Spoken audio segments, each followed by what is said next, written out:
大家好，本期我们要聊的话题后果非常严重。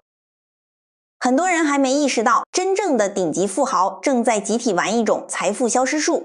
如果你现在还在朋友圈里显摆那点优越感，那么我得直白的告诉你，你正在把自己变成社交战场的单向透明目标。这种行为在战略逻辑上等同于在现代电子战中主动开启了全功率雷达辐射。你以为你在展示实力，实际上你只是在给所有的潜在猎人发送精准的定位坐标。这事儿听着怪，但底层的逻辑非常残酷。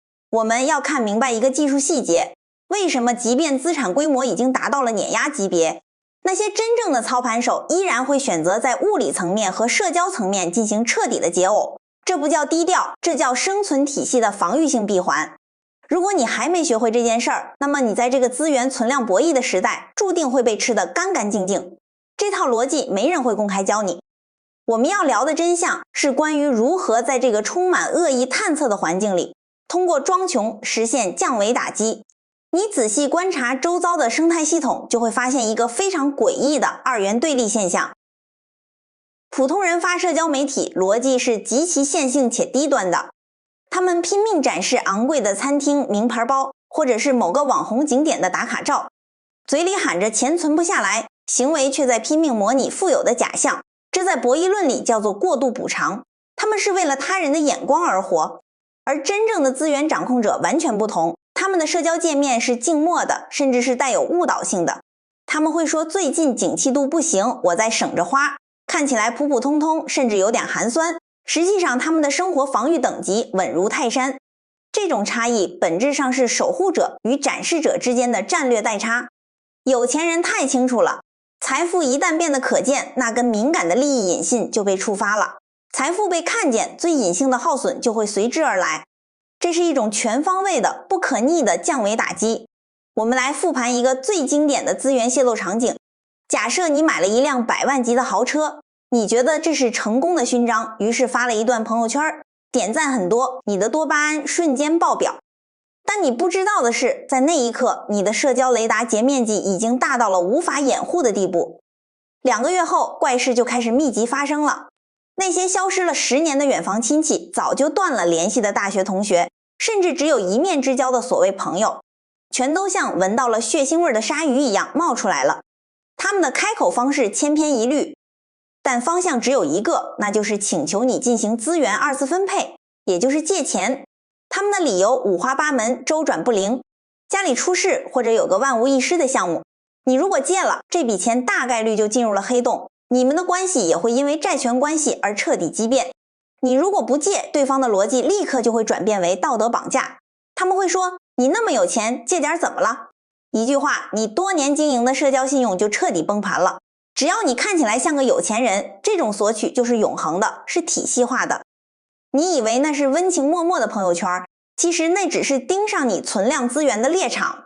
那张豪车的照片就是你亲手为自己按下的资产毁灭键。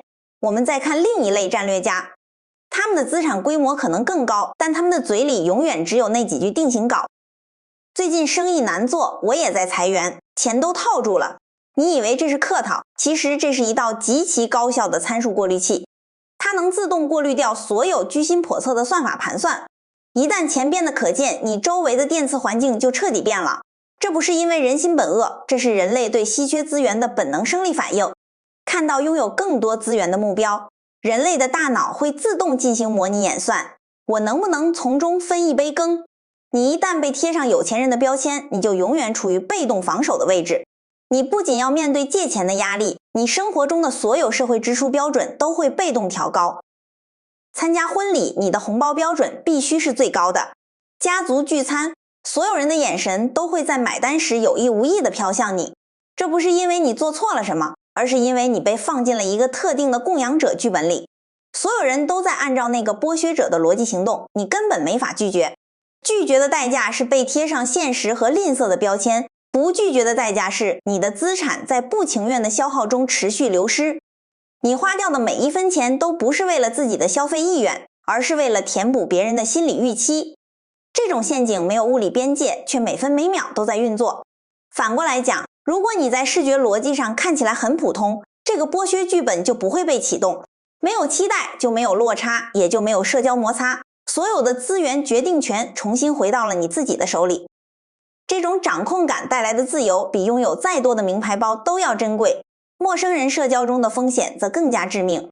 这个世界上存在一种专业的财富猎人，他们专门在高净值人群出没的场所进行信号探测，他们包装的极其精致，谈吐不凡，他们会给你提供极具诱惑力的所谓内部投资机会，或者是看起来前途无量的跨界合作项目。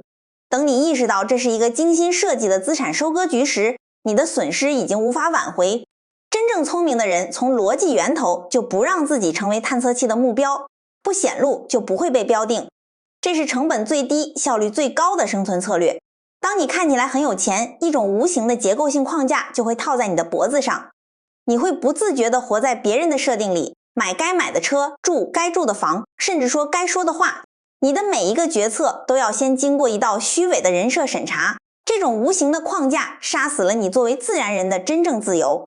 真正的自由不是你拥有多少钱，而是你的每一分钱都能按照你自己的意志进行流动。我们对比一下两种典型的资产模型，两个人同样的年收入，结果却截然不同。差异点就在于钱离开手之后去了哪里。展示者买的是别人的目光，每一笔消费背后都有无数个观众。这种消费模式是一个极其危险的加速器，你的感官会变得越来越麻木，你需要不断升级展示的维度。你的钱流向了一个永远填不满的社会虚荣心观众席，而不展示的人买的是真实的底层价值，省下的每一分钱都不是简单的存续，而是转场进入了能够产生增值的生产性领域。时间会把这些微小的盈余堆叠成恐怖的利息，从而带来真正的选择余地。一个人的路越走越窄，一个人的路越走越宽，所以赚钱的绝对数值并不重要，权力的重心在哪儿才重要。为了守住你辛苦打拼来的这一切，你需要一套具体的战术行动指南。首先，立刻停止你在社交平台上任何形式的显摆行为，那1秒钟的虚荣心满足，其背后的溢价高得惊人。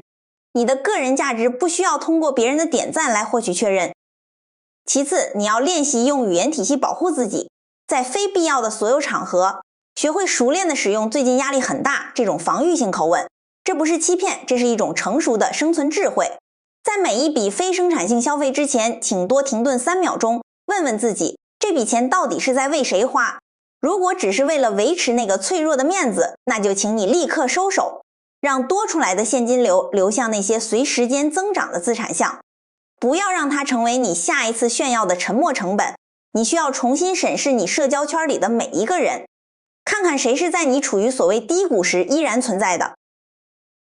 把时间轴拉长到5年甚至10年，再去看那些当下的所谓高端消费，你还会觉得值吗？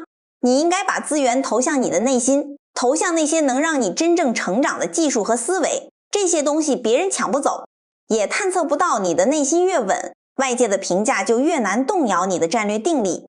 一个不被外界左右的人，自然能守得住自己的财富江山。核心的逻辑只有一句话：少让外界看见，多让时间积累。资产越多，你就要越安静。